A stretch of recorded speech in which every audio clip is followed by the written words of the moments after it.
La Jornada Zacatecas TV, un espacio de libertad.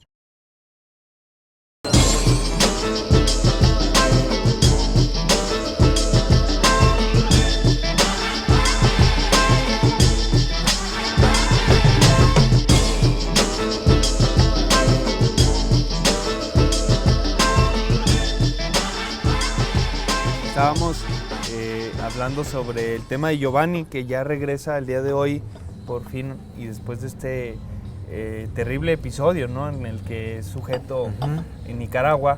¿Ustedes cómo ven el caso? Pues Alma.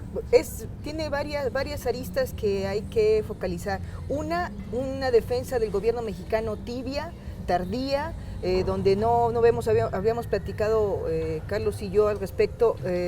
Si fuera Giovanni un ciudadano estadounidense al que le ocurriera esto en Nicaragua, francés, alemán, no sé, pónganle usted la nacionalidad que guste, ¿qué habríamos visto de la defensa de este joven? Quizás algún joven, otro, ¿no? otro personaje. Moreira, ¿no? Moreira. Si ha sido un Moreira, ¿verdad?, que hasta intervino, cabildeó por ahí el gobierno mexicano, dicen, para poderlo sacar allá de la cárcel. Pero es un joven que permaneció desaparecido, incomunicado, y que cuando lo presentan golpeado, lastimado, probablemente dopado. Esa es una presunción mía, porque lo veíamos con la prensa encima el día de la primera audiencia y con un rostro impasible, sin gesticular, la mirada perdida, lo puede ver la gente en Google si lo busca. Las manos no se mueven, lo sacaron como en calidad de costal, parecía, ¿verdad? Entonces yo hasta pensé, a lo mejor esta pobre criatura, pues lo golpean y lo dopan, ¿verdad? Para que y le dicen, ¿y usted va a decir esto?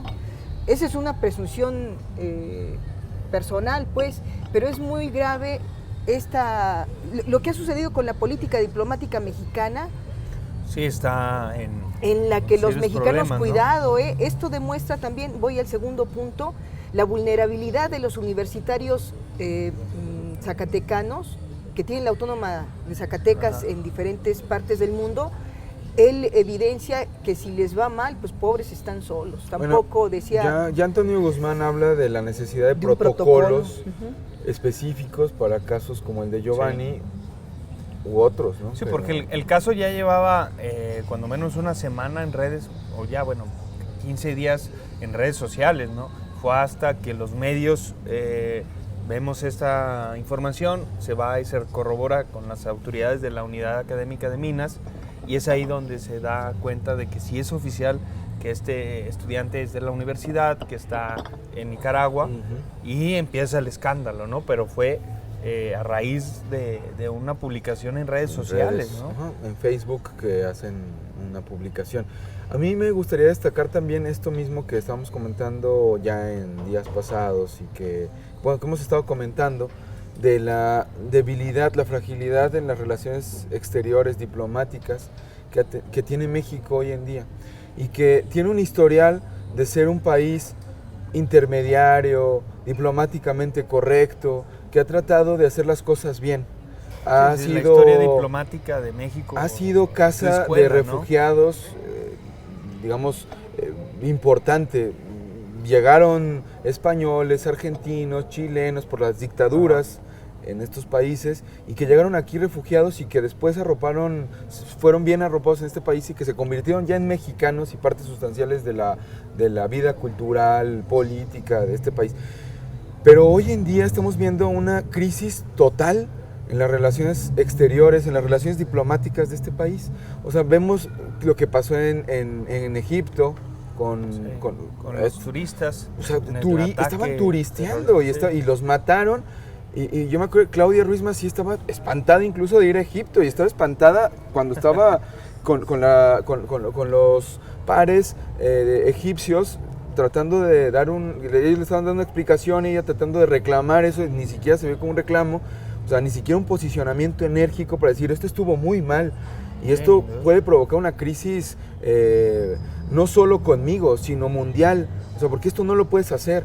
Estamos viendo lo que pasó en Orlando, terrible. y mandas un avión. Está muy bien que mandes un avión y que trates de hacer todo lo posible por apoyar a las víctimas Esos 4 mexicanos, ¿no? que padecieron esta tragedia. Pero ¿por qué no estás haciendo, o por qué no lo hiciste con este joven? Vimos después de 14 días que él estuvo apresado en Nicaragua. Desaparecido 70 y tantas horas. Vemos un boletín donde Miguel Alonso y Claudia Ruiz Massieu aparecen. No sé si empieza toda la operación. Pero 14 días después, o sea... No, pero además un comunicado que no decía nada. Escueto, sí, claro. O sea, que no expresaba una postura contundente. Bueno, pero también, por ejemplo, el tema es que ahí también ni la familia pudo articular... No, la familia o sea, es una familia a lo que voy es que era difícil incluso identificar si estaba desaparecido o no, porque nunca hubo una alerta. O sea, vuelvo a lo mismo, que no fue a través de los familiares, sino de las redes sociales, por fortuna que nos encontramos frente a esta posición, ¿no? Pero yo iría también el tema de la violación sistemática de los derechos humanos, de esta crisis que no solo se vive en México, ¿no? Sino también en amplias zonas del planeta humano y en Centroamérica también, ¿no? O sea, estas cuestiones que tú mencionas, Alma, pues son claramente violaciones a sus derechos humanos que ojalá... ahí por lo menos había la presunción de tortura, ¿verdad? Podemos admitir que hay una presunción de tortura porque yo decía, a ver, intente usted golpearse con los puños. Sí, o sea, tal forma, ¿no? Pero favor, entonces hay que ver, este caso va a seguir vigente para saber cuáles son los pasos que irá a dar la familia y también qué le asesoran sus abogados, su cuerpo legal, la misma universidad. De defensa de derechos humanos, no solo la nacional, sino la interamericana, que estaba en una crisis económica durísima y que ya dijeron 3 países, creo, miembros que van a apoyar económicamente, pero sí, o sea, esto es gravísimo, y es gravísimo que no pasa como en las películas, no es de voy a ir a mi embajada, voy a ir a buscar a mis connacionales en ese país y tratar de encontrar arropo y respaldo, no, o sea, no. Pero ¿no ven también una parte positiva en el sentido de esta solidaridad que se despertó en la universidad? O sea, son cosas que yo no había visto ni siquiera en cuestiones anticorrupción ni en las campañas, ¿eh? O sea, levantar firmas en el portal de Rosales y levantar a través de la plataforma change.org, pues son cuestiones como que a veces surgen de esa espontánea. Diríamos, Ibáñez, que esa es la sociedad civil. Pero volvemos otra vez, es la sociedad civil y las instituciones se quedan cortas. Pero, por ejemplo, yo hablé con Ángel Román, encargado de vinculación, y volvemos al asunto de los protocolos. Sí es muy importante ahora que la universidad ponga la atención en este tema, porque permanentemente sabemos nosotros que hay universitarios pues, en diferentes países, en España, en Argentina. Sí, o sea, por los intercambios y la política. Pero sí es muy importante porque hablábamos con Ángel Román y nos decía es que eso no me compete, porque a veces las unidades académicas hacen sus propios vínculos. O sea, entonces está como suelto, ¿verdad? El mismo Guzmán Fernández admite que fue tardía la intervención.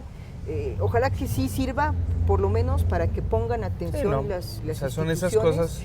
Y sí preocupémonos, mexicanos, porque aquí no tenemos seguridad, ¿verdad? Y en el exterior, ¿qué creen? Pues igualmente, es la orfandad total, o sea, no estamos arropados por un padre, paternalismo que tanto golpean, ¿verdad? Y pasando a otro tema, ¿ustedes cómo ven la polémica que se generó por la aprobación del Sistema Nacional Anticorrupción? ¿Es avance, no es avance? ¿Cómo la ven? No, pues bueno, se ha estado manejando en los medios de comunicación esto, que aparece trasquilada, rasurada, que pierde la esencia, que era justo el tema de la transparencia, ahorita lo estábamos comentando. Pues sí, son recursos públicos, es lo que se está tratando de vigilar, que no se roben, que no se lleven, y sí tiene que haber entonces transparencia. Si no tiene ese elemento, pues no tenemos nada, ¿no? O sea, es muy la difícil. obligatoriedad de que las declaraciones patrimoniales, fiscales y de intereses tuvieran la máxima publicidad, le llamaban ¿no? el término. Entonces, ¿verdad? esa es en el fondo la discusión, ¿no? Porque hay que ser claros, pues, que eso se pasa a un comité ciudadano donde participan diversas instituciones y ese comité o consejo va a determinar los formatos y también ellos arguyen el derecho a la protección de datos personales, ¿no? A la privacidad. A la privacidad. Entonces, pues ahí se contrapone, ¿no? Entre lo público y lo privado. Eterno, pero que no puede, digamos, no tiene... No empata con el objetivo. No tiene 3 pies este gato, o sea, es lo público, tiene que ser público, pues, ¿no? Y lo privado, sí, está muy bien.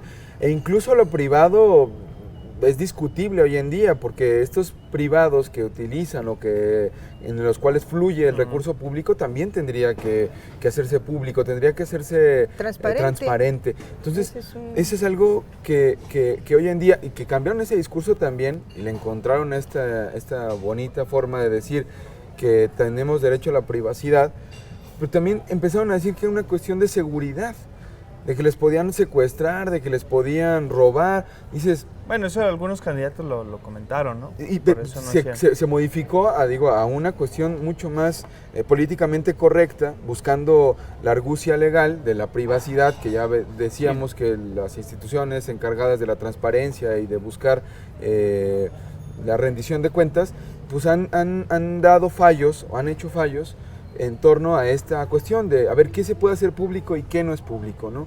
Pero en un inicio estaban con ese asunto. O sea, pero quedan a deber, de todas formas, decíamos, quedan a deber en términos de una voluntad franca, abierta, decidida, contundente, sobre un tema que está carcomiendo al país, a toda la institucionalidad del país, que es la corrupción, y que no tiene acotaciones y que tiene muchos años y un entramado muy complejo. Pero sí es un avance, o sea, se entiende que quedan a deber en el corazón, por así decirlo, y lo dejan de forma voluntaria para el funcionario público decida si la hace pública o no.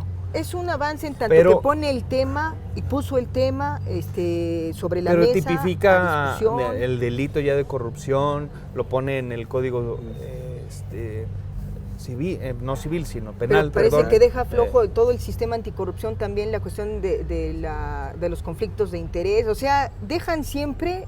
No, pero en general, o sea, eso, lo que dicen, incluso Merino festeja, es que ya la arena de discusión está ya sobre una ley que es importante, que fue respaldada de Ciudadanos, pero a mí yo quisiera destacar, más allá de que las decisiones que tomaron las bancadas, pero es este doble discurso que siempre tienen todos los partidos, ¿no?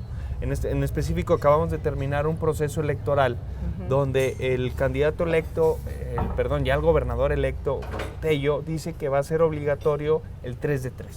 Y por el otro lado Morena también dice, y va más allá Morena, dice, yo voy a hacer obligatorio para mis funcionarios el 5 de 5. Ah, caray, pero sus bancadas, pasando las elecciones, obviamente muy listos, cambiaron el periodo extraordinario y votan contrario, ¿no? La bancada del PT, donde está el senador Héctor Menchaca, suplente David Monreal, no vota, se abstiene. Y por otro lado, los senadores zacatecanos, Carlos Puente y al igual que Olvera, suplente de Alejandro Tello, votan porque no se haga obligatorio esta necesidad, el corazón de la ley 3 de 3, como se le conoce pues al sistema nacional.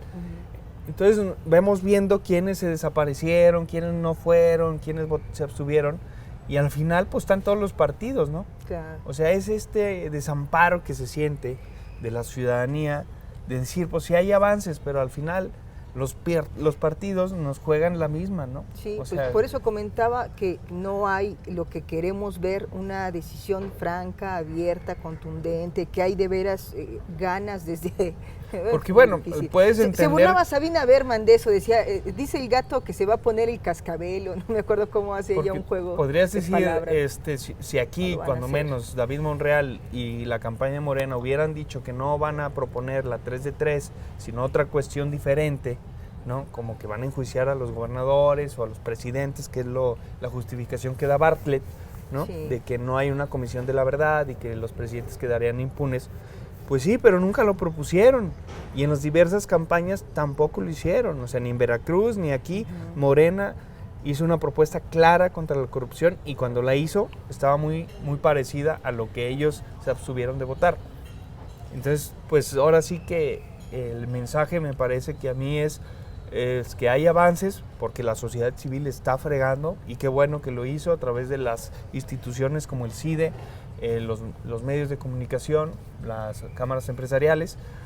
Obviamente hay que tener sus asegúnes porque participa Coparmex, entre otras, pero pues también, ni modo, no podemos estar viviendo... Pero digamos, hubo también un respaldo ciudadano, esta ¿no? recolecta de firmas y esto. Bueno, hay un interés, hay un una interés molestia. legítimo, ¿no? Decíamos que hay parte mal del humor mal social. humor social tiene que ver con la corrupción del país y no acaba de entenderse desde arriba esta demanda, ¿no? Así es. De cobijarse. Sí, yo creo que es cierto este asunto de que hay un enojo y hay un malestar social que se ha traducido en las firmas y demás, pero también no podemos estar importando modelos cuando tenemos una realidad tan compleja en México, porque es cierto que burlan fácilmente la ley y tenemos, siempre lo han dicho, ¿no? Un andamiaje institucional, legal de avanzada, pero ese no se corresponde con la realidad. Sí, que es cuando menos aquí se dice que en materia de corrupción siempre han dicho la existencia de que ya existían leyes, pero realmente no existían leyes, que es la parte buena de lo que se aprobó, es que ahora sí ya está tipificado, o sea, ya hay todo este entramado de leyes e instituciones que podrían hacer cambiar, pero en el fondo, en el corazón, creo que, y hay que buscarle un poquito más, ahí hay un truco que no se está haciendo claro frente a la ciudadanía.